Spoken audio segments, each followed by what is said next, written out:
Lors de ma fête de départ à la retraite, mon remplaçant s'est moqué de ma carrière. Enfin débarrassé du poids mort, a-t-il annoncé. Le bureau a ri. J'ai souri, je lui ai serré la main, et je suis sorti. Lundi matin, il a découvert que tous les clients m'avaient suivi dans ma nouvelle entreprise. La salle de conférence a éclaté de rire quand Antoine m'a traité de poids mort à ma propre fête de départ à la retraite.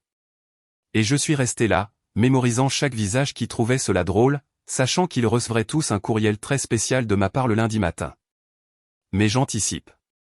Laissez-moi vous brosser le tableau complet de la manière dont mes 37 ans de carrière se sont terminés avec une salle remplie de traders me montrant exactement qui ils étaient vraiment. J'étais arrivé à 18h30 précise, portant mon tailleur bleu marine, celui que je gardais pour les grandes occasions.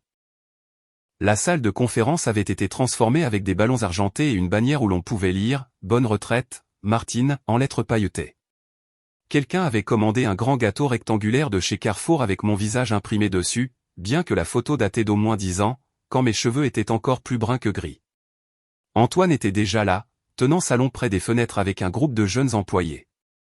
Il était mon remplaçant depuis exactement 2 semaines, me suivant comme mon ombre, prétendant prendre des notes alors qu'il se contentait surtout de ricaner de mes méthodes. 31 ans, un master en administration des affaires de HEC Paris payé par son papa, et il regardait mes dossiers clients comme s'il s'agissait de reliques de l'Égypte ancienne. Martine, avait-il lancé quand je suis entré, la voix dégoulinante d'une fausse chaleur. La femme de la soirée. Nous discutions justement de votre légendaire système de classement. Le groupe autour de lui a gloussé.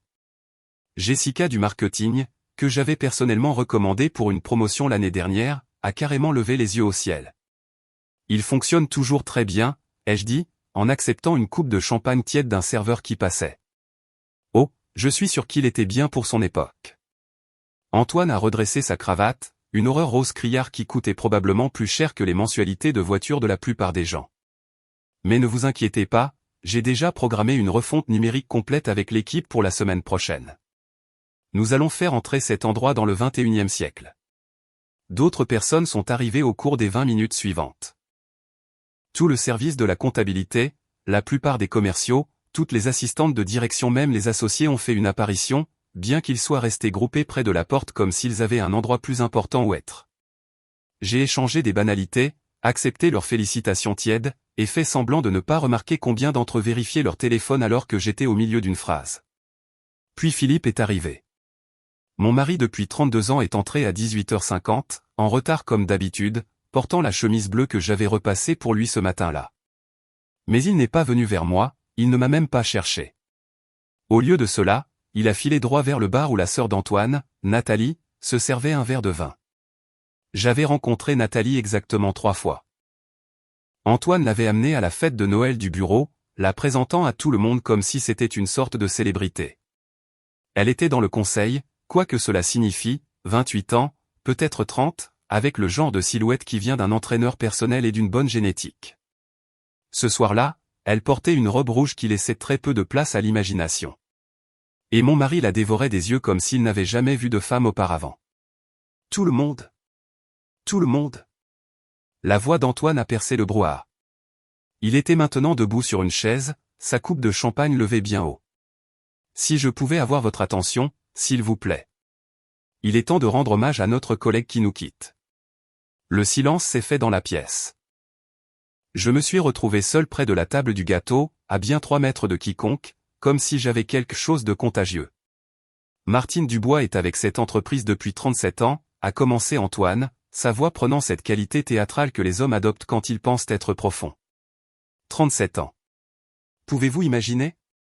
Le monde a tellement changé pendant ce temps. Quand Martine a commencé ici, nous utilisions encore des machines à écrire. Quelques gloussements. J'avais en fait mis en place notre premier système informatique en 1995. Mais pourquoi le corriger? Et maintenant, alors que nous sommes au seuil d'une nouvelle ère, il est temps de reconnaître que certaines choses, certaines personnes, ont fait leur temps. Il a marqué une pause pour l'effet, buvant une gorgée de champagne. C'est comme ce vieil adage sur le poids mort sur un navire qui coule. Parfois, il faut le larguer pour rester à flot. C'est là que les rires ont commencé. De vrais rires, pas des gloussements polis. Thomas du service juridique se tapait carrément sur la cuisse. Sarah de la comptabilité, au mariage de qui j'avais assisté l'été dernier, ricanait derrière sa main. Même le discret Marc du service informatique souriait d'un air suffisant. Allons, allons, a poursuivi Antoine, visiblement satisfait de lui. Je ne veux pas être dur. Martine a été adéquate, constante, fiable de la même manière qu'une vieille machine est fiable. Elle fonctionne, mais on attend toujours qu'elle tombe complètement en panne. Plus de rire, plus fort cette fois. J'ai regardé vers Philippe, espérant au moins une démonstration de soutien conjugal. Mais il était penché près de Nathalie, lui chuchotant quelque chose à l'oreille. Elle a rejeté la tête en arrière et a ri, non pas des blagues d'Antoine, mais de ce moment privé qu'ils partageaient. C'est là que j'ai commencé mon inventaire mental. Jessica, que j'avais remplacée pendant les complications de son congé de maternité, en train de rire. David, dont j'avais caché le problème de jeu aux ressources humaines, ricanant et hochant la tête. Monique, qui avait pleuré dans mon bureau pendant toute sa procédure de divorce, levant son verre en signe d'approbation. Karine, dont j'avais aidé le fils à préparer ses dossiers de candidature pour l'université, presque en larmes à force de rire. Chaque visage, je les cataloguais. Chaque expression, chaque sourire en coin, chaque personne qui pensait que c'était approprié parce que je savais quelque chose qu'ils ignoraient. Je connaissais l'existence du dossier sur mon ordinateur personnel intitulé « Assurance ». Je connaissais les courriels que j'envoyais en copie cachée à mon compte personnel depuis 3 ans. Je connaissais la liste de clients que j'avais bâtie à partir de rien. Des clients qui appelaient directement mon téléphone portable, qui envoyaient des cartes de Noël à mon domicile. Alors, levons nos verres, disait Antoine, à Martine Dubois. Puisse sa retraite être aussi paisible et sans histoire que sa carrière a été prévisible. Et puissions-nous, les autres, être enfin libres de nous envoler sans poids mort pour nous retenir. La salle a explosé. C'est le seul mot. Comme si j'avais été la méchante de leur histoire depuis le début, et qu'ils étaient enfin libres. 37 ans réduits à une mauvaise blague, et chaque personne que j'avais encadrée, soutenue et protégée applaudissait mon humiliation. J'ai souri, levé mon verre, et j'ai même bu une gorgée. Puis j'ai marché droit vers Antoine, j'ai tendu la main et je lui ai serré fermement la sienne en le regardant droit dans les yeux. Profitez bien des clients, ai-je dit doucement, juste pour qu'ils l'entendent. Pendant les 3 jours qu'il vous reste. Son expression confuse valait presque toute la soirée. Presque. J'ai quitté la fête par le garage, le bruit de mes talons résonnant sur le béton, et j'ai conduit jusqu'à la maison en silence complet. Pas de radio, pas d'appel téléphonique, juste moi et la certitude que tout avait été orchestré. Mais ce qu'Antoine et les autres ne savaient pas, c'est que j'avais déjà eu 2 semaines pour me préparer à ce moment. Tout a commencé par une fuite de tuyaux sous l'évier de la salle de bain 2 semaines avant cette fête de départ désastreuse. J'étais à la maison un mardi après-midi, un événement rare puisque je travaillais habituellement pendant le déjeuner. Le plombier avait besoin d'accéder à la vanne d'arrêt dans le bureau de Philippe, caché derrière son classeur.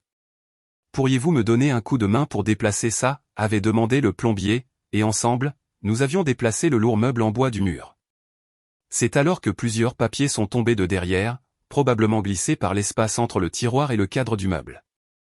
Des déclarations de revenus d'il y a 3 ans, quelques vieux papiers de garantie, et une enveloppe couleur crème sans adresse, juste un « P » écrit sur le devant à l'encre violette. Le plombier était déjà sous l'évier, faisant du bruit avec ses outils. J'ai failli remettre l'enveloppe, failli la classer avec les autres papiers éparpillés, mais quelque chose dans cette encre violette m'a fait hésiter. Philippe ne connaissait personne qui écrivait à l'encre violette, sauf que j'avais vu cette teinte exacte sur la carte de Noël que la sœur d'Antoine avait signée à la fête du bureau. J'ai déplié la lettre dans ma propre cuisine, debout près de la fenêtre où la lumière de l'après-midi était la plus forte. « Mon cher P », commençait-elle, et ma tasse de café est soudainement devenue trop lourde à tenir. Le week-end dernier était tout ce dont j'avais rêvé. L'hôtel à Deauville, regarder le lever du soleil depuis notre balcon, la façon dont tu me regardais au dîner. Je ne cesse de rejouer chaque moment. Je sais que nous avons convenu d'être prudents, surtout avec le départ à la retraite de Martine qui approche, mais je ne peux m'empêcher de compter les jours jusqu'à ce que nous puissions s'arrêter de faire semblant. L'écriture était bouclée, féminine, jeune. Chaque mot semblait être une preuve dans une affaire que j'ignorais être en train de construire. Antoine dit que la transition se fera en douceur une fois qu'elle sera partie.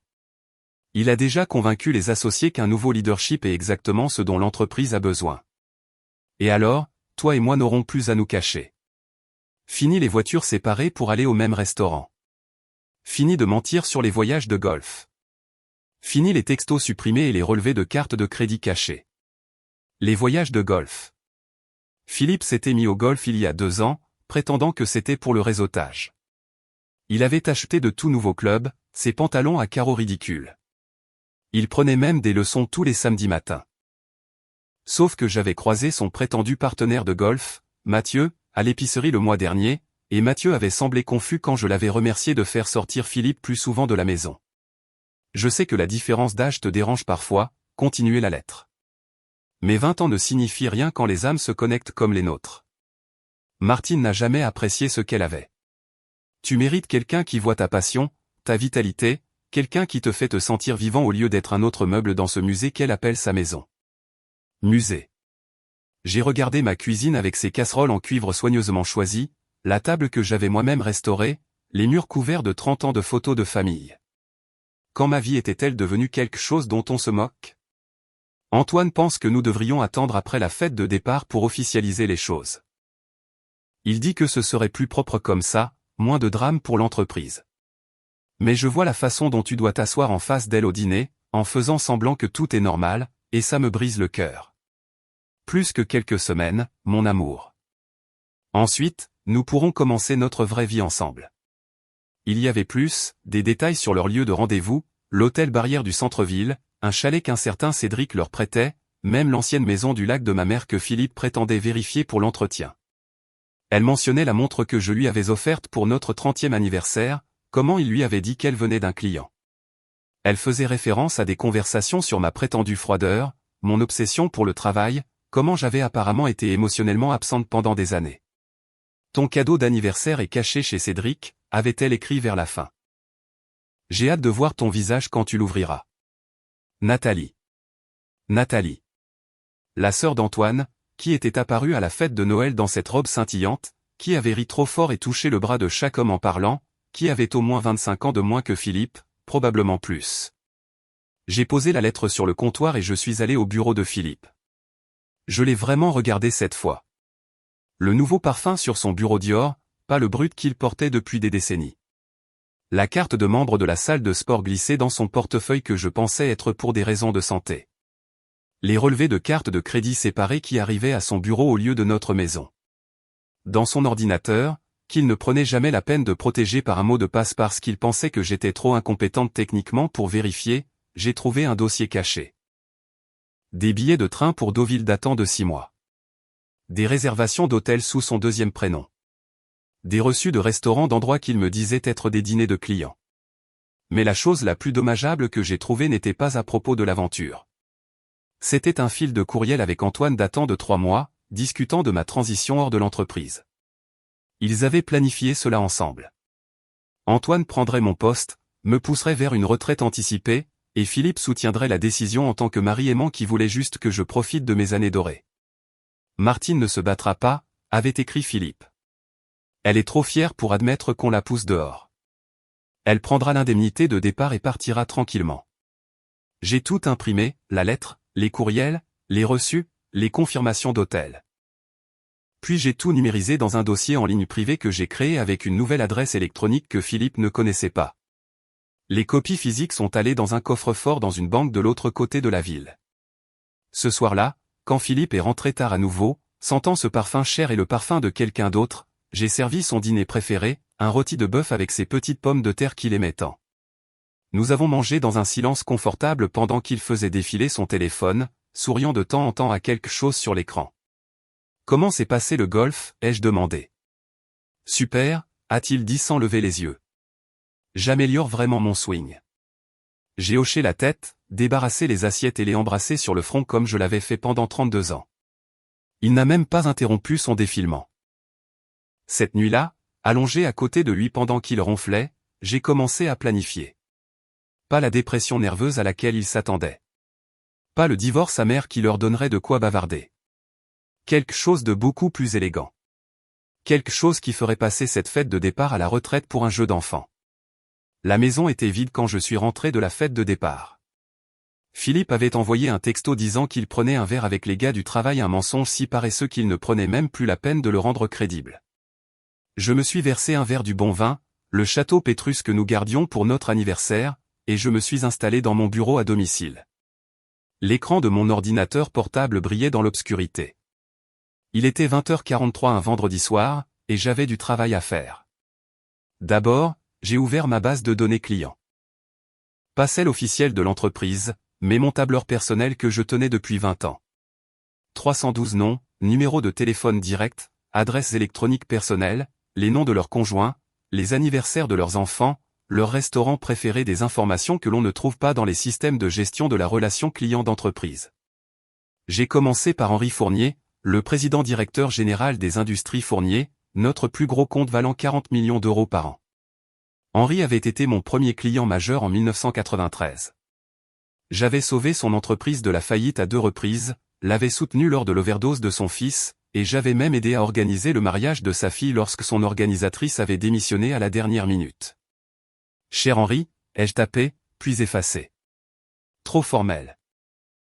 J'ai recommencé. Henri, alors que j'entame ma retraite, je tenais à vous remercier personnellement pour 28 ans de partenariat et de confiance. Votre foi en moi, surtout pendant la difficile restructuration de 2008, a signifié plus que vous ne pouvez l'imaginer. Je mets en copie Antoine Lemoine, mon remplaçant, ainsi que les associés principaux pour assurer une transition en douceur de votre compte. Antoine m'a assuré qu'il avait des idées novatrices pour votre portefeuille. Sur une note personnelle, j'ai trouvé cette lettre en triant mes dossiers. Elle semble avoir été mal classée avec vos documents contractuels. Peut-être appartient-elle à quelqu'un de votre organisation. J'ai pensé qu'il valait mieux la retourner discrètement. Cordialement, Martine. J'ai joint la lettre d'amour numérisée entre Nathalie et Philippe, en veillant à ce que l'encre violette soit bien visible, sa signature lisible en bas. La femme d'Henri, Diane, siégeait avec moi dans 3 conseils d'administration caritatifs. Elle était également connue pour son légendaire réseau de commérage et sa haine particulière de l'infidélité. Son premier mari l'avait trompée avec sa secrétaire. Dès le lendemain après-midi, elle aurait examiné cette lettre comme une experte en criminalistique.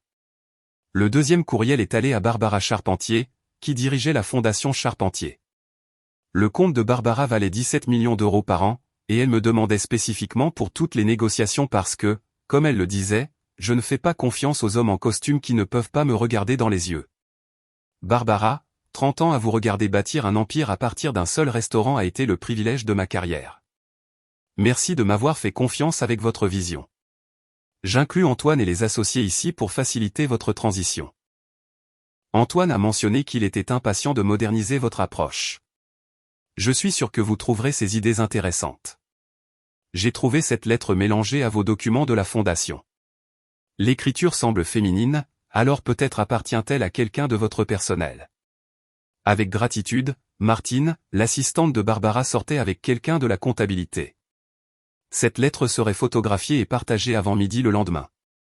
Courriel après courriel, j'ai rédigé chacun d'eux spécifiquement. Pour Jacques Martin, dont le fils travaillait dans notre service informatique, j'ai mentionné à quel point il devait être fier des perspectives de promotion de son garçon sous la direction d'Antoine, sachant que Jacques appellerait son fils immédiatement pour lui demander ce que je voulais dire. Pour Sandra Lefebvre, dont le mari était le prétendu partenaire de golf de Philippe, j'ai écrit « Dites s'il vous plaît à Martin que Philippe ne pourra plus se joindre à leur partie habituelle du samedi. » Il a mentionné avoir de nouveaux engagements le week-end.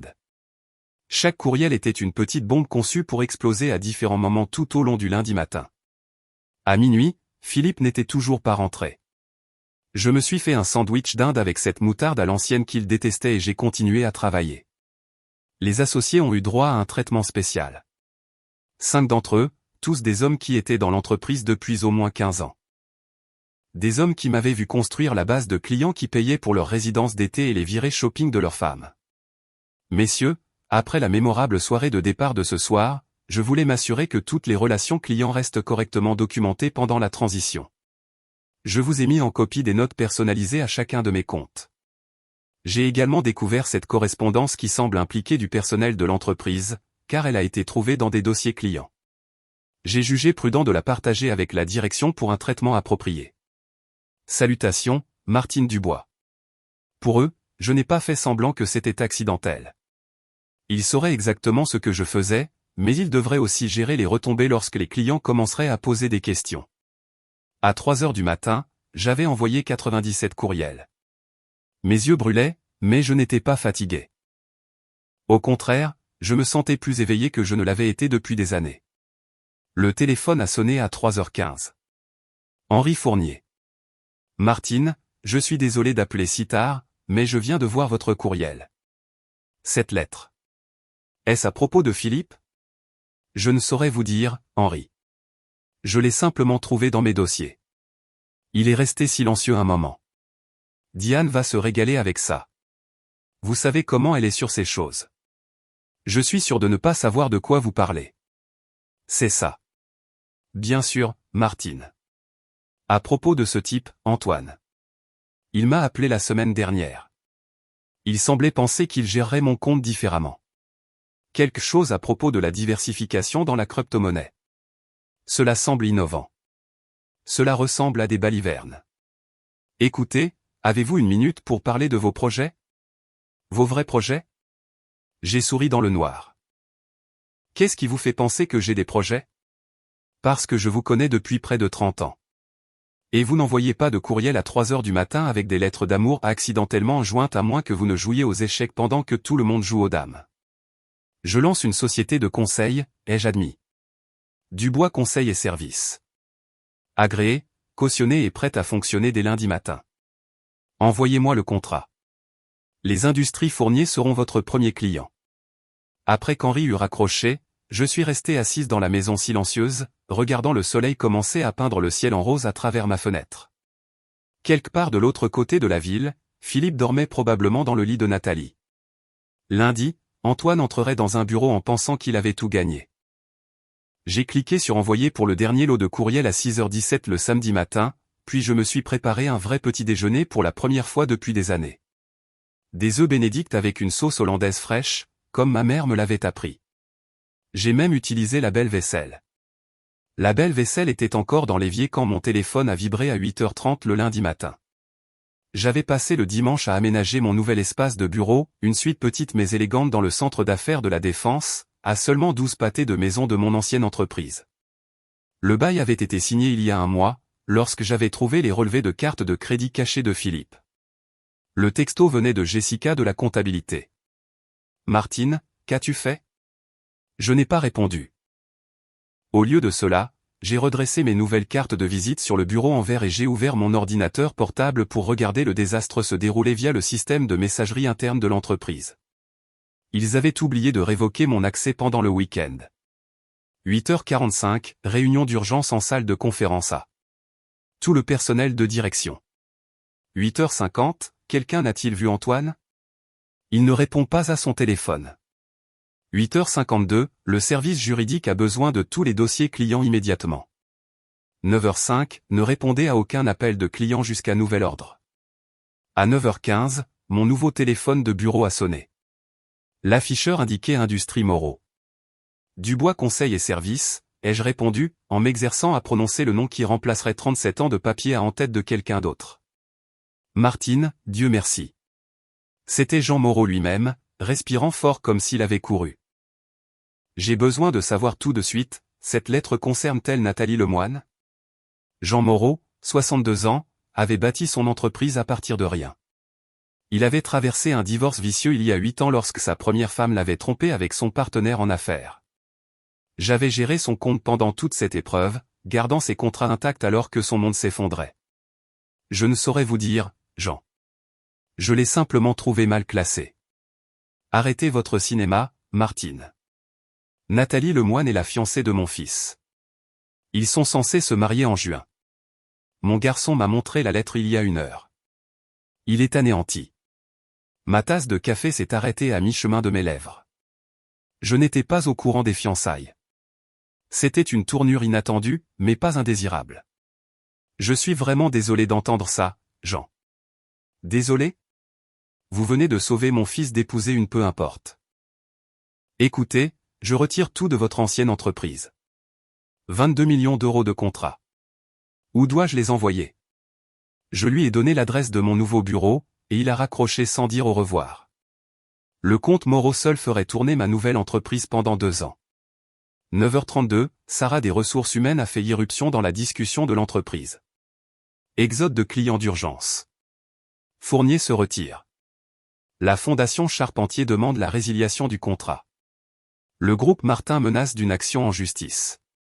9h35, Antoine vient de sortir du bâtiment en courant. Littéralement en courant.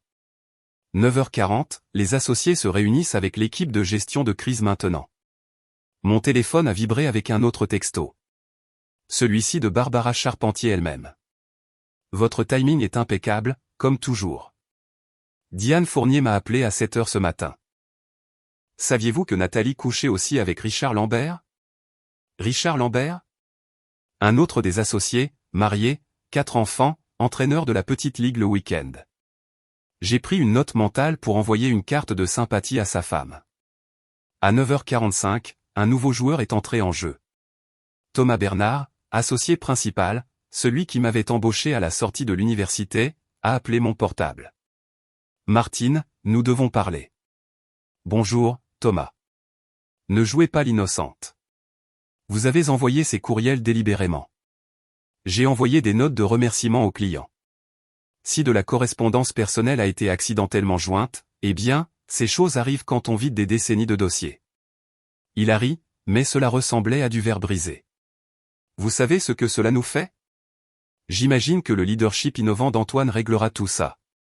Antoine est parti. Il n'a même pas vidé son bureau. Et Philippe, saviez-vous que Philippe était notre contact pour le groupe Martin? Je le savais. Philippe avait courtisé Jacques Martin pendant des années, s'attribuant le mérite de la relation que j'avais en fait bâtie. Quelle malchance, ai-je dit. Jacques Martin exige que nous renvoyions Philippe immédiatement, sinon il nous poursuivra pour manquement à l'obligation fiduciaire. Il prétend que Philippe utilisait les ressources de l'entreprise pour mener une liaison qui a détruit sa famille. Son fils a découvert que sa petite amie couchait avec Philippe. Pouvez-vous imaginer? De quelle petite amie s'agirait-il, ai-je demandé innocemment. Arrêtez. Arrêtez tout de suite. Martine, que voulez-vous? Je voulais une fête de départ respectueuse. Cette occasion est passée. Nous pouvons arranger ça. Revenez. Dictez vos conditions. À travers la fenêtre de mon nouveau bureau, je pouvais voir le bâtiment de l'ancienne entreprise au loin. Quelque part là-dedans, les gens qui avaient ri de mon humiliation se démenaient maintenant pour sauver leur emploi. Thomas, vous souvenez-vous comment Antoine m'a appelé? Poids mort. Silence. Ce qui est drôle avec un poids mort, ai-je continué, c'est que si on l'enlève trop vite, tout le navire chavire. 10h15 a apporté une autre vague de textos. Le groupe Martin avait officiellement résilié. La fondation de Barbara Charpentier était partie. 3 plus petits comptes s'étaient retirés, invoquant des préoccupations éthiques. Les associés avaient convoqué une réunion d'urgence du conseil d'administration. À 10h45, Philippe a finalement appelé. J'ai laissé le message aller sur la boîte vocale. Martine, je ne sais pas ce que tu crois faire, mais c'est illégal. Tu ne peux pas voler des clients. Je te poursuivrai pour tout, espèce de vindicative, le message s'est coupé à la limite de temps. À 11h, la porte de mon nouveau bureau s'est ouverte. Henri Fournier est entré avec une bouteille de champagne et un bouquet de fleurs. Je pensais que nous devrions célébrer correctement, a-t-il dit, en les posant sur mon bureau. Diane vous envoie ses amitiés. Elle déjeune actuellement avec 6 de ses amis du conseil d'administration. Cette lettre est apparemment la chose la plus excitante qui soit arrivée à leur cercle social depuis des années. Je ne sais pas de quoi vous parlez. Bien sûr que non. Au fait, saviez-vous que la famille d'Antoine Lemoine est dans la distribution pharmaceutique? Vraiment? Et le frère de Diane dirige le conseil des licences? Apparemment, il y a soudainement des questions sur certaines irrégularités dans leur permis. Nous sommes restés assis dans un silence confortable un moment, regardant la ville par ma fenêtre. Combien de clients avez-vous attiré? A-t-il demandé. Officiellement, je n'ai attiré personne. Ils viennent volontairement. 17 transferts confirmés à 11h ce matin. Et officieusement, Philippe est sur le point de découvrir que sa maîtresse couchait avec la moitié des associés.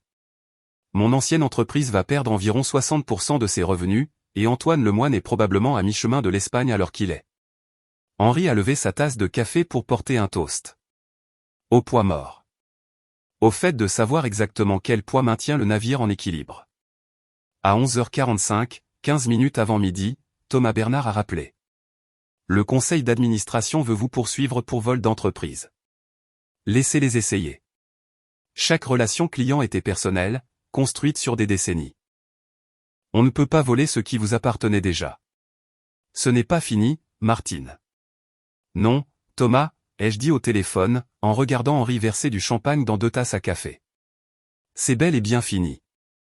J'ai raccroché et éteint mon portable. L'ancienne entreprise pouvait menacer autant qu'elle voulait.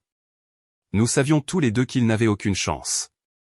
Chaque relation client que j'avais construite était personnelle, cultivée au fil de décennies de cartes d'anniversaire, de visites à l'hôpital et d'appels de crise nocturne qui allaient bien au-delà de tout contrat d'entreprise.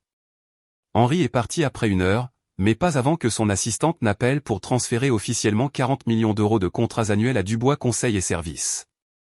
À 14 heures ce premier lundi, j'avais embauché une réceptionniste temporaire et un spécialiste en informatique pour mettre en place des systèmes adéquats. Avant même de faire passer des entretiens à des comptables, l'ironie ne m'échappait pas que je construisais quelque chose de nouveau à 62 ans, alors que la plupart des gens de mon âge achetaient des brochures pour des maisons de retraite. Mais encore une fois, la plupart des gens n'avaient pas été traités de poids mort devant tous ceux qu'ils avaient encadrés. Mardi, Philippe s'est présenté à la porte de mon nouveau bureau.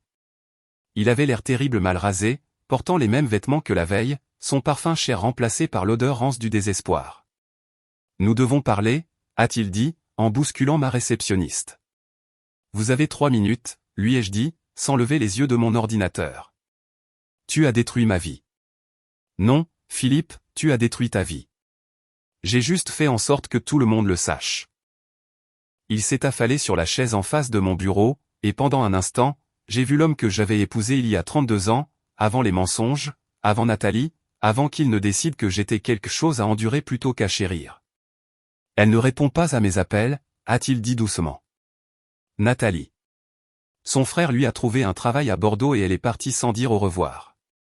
Quelle malchance. Les associés veulent que je parte. Ils disent que je suis un handicap maintenant. 30 ans dans l'entreprise et ils me forcent à partir. Je l'ai enfin regardé. Vraiment regardé. Son alliance avait disparu, probablement mise en gage ou jetée dans un geste dramatique. La montre que je lui avais offerte pour notre anniversaire manquait aussi. Nathalie l'avait probablement gardée. Que veux-tu de moi, Philippe? Je veux retrouver ma femme. Le rire m'a échappé avant que je puisse le retenir, vif et amer comme le champagne que Henri avait apporté et qui était encore non ouvert sur mon bureau. Ta femme? Tu n'as pas de femme depuis des années. Tu avais une femme de ménage qui partageait ton lit. Ce n'est pas juste. Juste? Était-ce juste quand tu as planifié ma retraite forcée avec Antoine? Était-ce juste quand tu étais assis au fond de cette salle à regarder tout le monde se moquer de moi tout en faisant les yeux doux à ta maîtresse? Il s'est levé, arpentant la pièce jusqu'à la fenêtre. J'ai fait une erreur. Non, tu as fait des choix. Des centaines. Chaque reçu d'hôtel, chaque texto supprimé. Chaque samedi où tu prétendais jouer au golf alors que tu étais avec elle. C'étaient tous des choix. Du mercredi au vendredi, tout s'est enchaîné dans un flot de réunions de clients, de négociations de contrats et d'appels d'anciens collègues se rappelant soudain à quel point ils m'avaient toujours respecté. Sarah de la comptabilité a appelé en pleurant, suppliant pour un emploi. Jessica du marketing a envoyé un long courriel d'excuses que j'ai supprimé sans le lire. J'ai embauché 2 consultantes juniors, de jeunes femmes qui avaient été négligées dans d'autres entreprises, avides de faire leurs preuves. Je leur ai donné les chances que je n'avais jamais eues à leur âge, le mentorat qui m'avait été refusé jusqu'à ce que je me fraie un chemin malgré les obstacles. La 2e semaine a apporté des nouvelles par le biais des rumeurs de l'industrie. Antoine Lemoine était retourné vivre chez ses parents en Normandie. Son diplôme de HEC Paris n'ouvrait aucune porte. La nouvelle de son échec spectaculaire s'était répandue, comment il avait perdu 60% des revenus d'une entreprise en une seule matinée. Son profil LinkedIn a disparu. Son compte Instagram est devenu privé.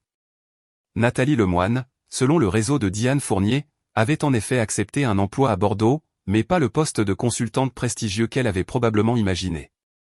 Elle travaillait comme réceptionniste dans une petite start-up technologique, utilisant son nom de jeune fille, essayant d'échapper au scandale qui la suivait comme un parfum. Richard Lambert, l'associé qui avait également été impliqué avec Nathalie, a fait face à son propre jugement. Sa femme a pris les enfants et a déménagé chez sa mère en Auvergne. Les papiers du divorce citaient le courriel que j'avais envoyé. Apparemment, l'avocat de sa femme l'avait assigné à comparaître comme preuve d'infidélité. 3 semaines plus tard, je travaillais tard un jeudi soir quand un mouvement dans le parking a attiré mon attention. La voiture d'Antoine, cette ridicule voiture de sport rouge qu'il avait conduite à ma fête de départ, tournait au ralenti près de l'entrée du bâtiment. Il était assis au volant, regardant la fenêtre de mon bureau.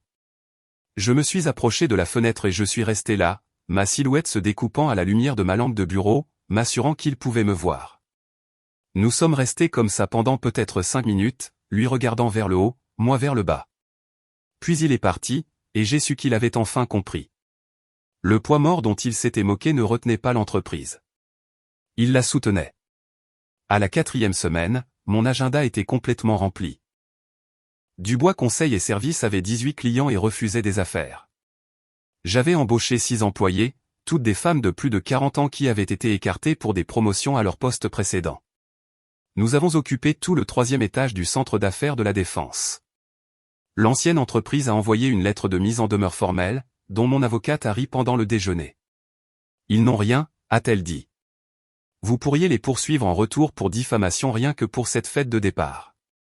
Plusieurs témoins témoigneraient de l'environnement de travail hostile. J'ai choisi de ne pas poursuivre. La meilleure vengeance n'était pas une action en justice. C'était le succès. 6 semaines après cette fête désastreuse, j'ai croisé Philippe au café près de ce qui était notre maison. Il achetait maintenant le café bon marché, pas le latte sophistiqué qu'il commandait autrefois. Son costume était le même que celui qu'il portait à ma fête, mais froissé maintenant, comme s'il avait dormi dans sa voiture. Martine, a-t-il dit, la voix pleine d'espoir.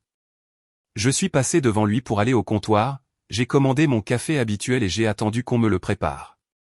Il est resté là tout le temps, se balançant d'un pied sur l'autre comme un adolescent attendant d'inviter quelqu'un au bal. J'ai entendu dire que tu te portes bien, a-t-il finalement dit. C'est le cas. Je vis dans un studio maintenant. La maison. Je ne pouvais pas me la permettre seul. La maison dont j'avais payé la moitié de l'hypothèque pendant 20 ans. La maison où j'avais élevé ses enfants, organisé ses dîners d'affaires, soutenu sa carrière alors que la mienne était traitée comme un passe-temps. C'est regrettable, ai-je dit, en prenant mon café de la main du barista. Alors que je me dirigeais vers la porte, il a crié, « Penses-tu parfois à nous ?» Je me suis arrêté, me suis retourné et je l'ai vraiment regardé une dernière fois. Non, Philippe. Je n'y pense pas, la rencontre à l'épicerie avec Antoine a eu lieu 3 mois plus tard. J'étais en train de choisir des avocats quand je l'ai vu près des surgelés, portant une casquette de baseball baissée comme une sorte de déguisement. Il m'a vu, s'est figé, puis a essayé de se faufiler dans une autre allée. Mais je n'allais pas le laisser s'enfuir. Pas cette fois. J'ai poussé mon chariot jusqu'à lui, j'ai souri du même sourire professionnel que j'avais arboré à ma fête de départ, et j'ai dit, « Antoine, quel plaisir de vous voir. » Il a marmonné quelque chose d'incohérent, ses yeux regardant partout sauf mon visage. J'ai entendu dire que vous cherchiez du travail, ai-je continué. Bonne chance avec ça. Puis je suis parti, le laissant là avec ses plats surgelés et son ego brisé, comprenant enfin que parfois le poids mort que l'on largue est la seule chose qui empêche le navire de sombrer dans les eaux sombres. Si le parcours de Martine, transformant l'humiliation en triomphe, a touché votre cœur, veuillez cliquer sur le bouton j'aime et vous abonner pour plus d'histoires de résilience et de douce vengeance. Quel moment vous a fait le plus sourire? Était-ce lorsque les clients l'ont suivi ou lorsqu'Antoine a enfin réalisé son erreur? Partagez votre moment préféré dans les commentaires ci-dessous. Votre soutien signifie tout pour nous. Et souvenez-vous, parfois la meilleure vengeance est simplement de devenir tout ce qu'il disait que vous ne pouviez pas être.